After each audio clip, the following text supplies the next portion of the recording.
This lesson will help you understand how managing your finances affects your business success. You will also learn the difference between assets and liabilities, and you'll also have access to a PT earning template to start organising your money and figure out your balance.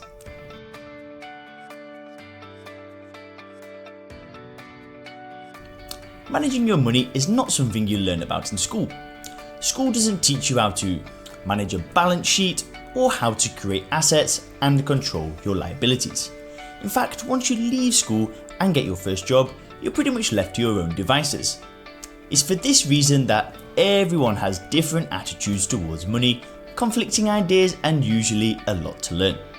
Learning how to manage your money might seem pretty intimidating and boring, but it's actually very simple.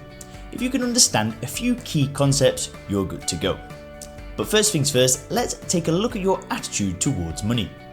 Most personal trainers and business owners often assume there is a correlation between how much money you make and how much self-worth you have.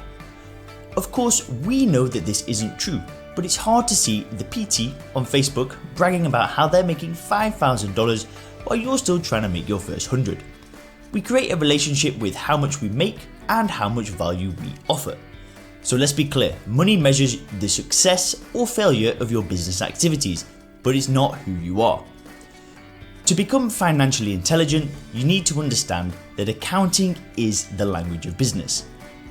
If you are not interested in learning about the language of business, then really you should not manage your business.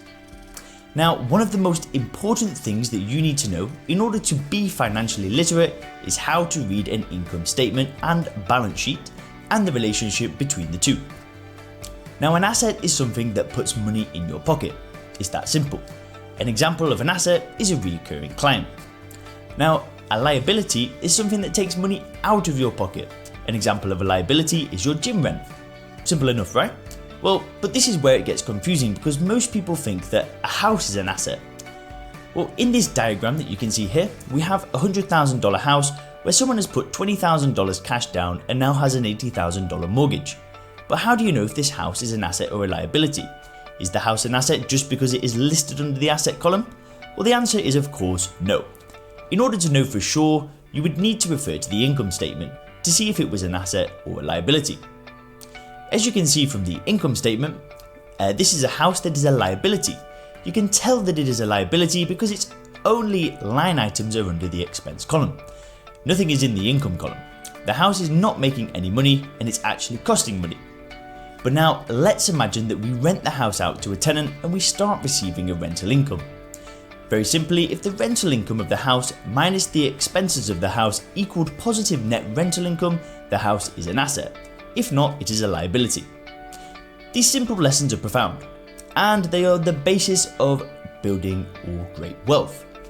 Understanding the relationship between the income statement and the balance sheet allows you to quickly understand if an investment is an asset or a liability. And this understanding will allow you to make the right investment every time.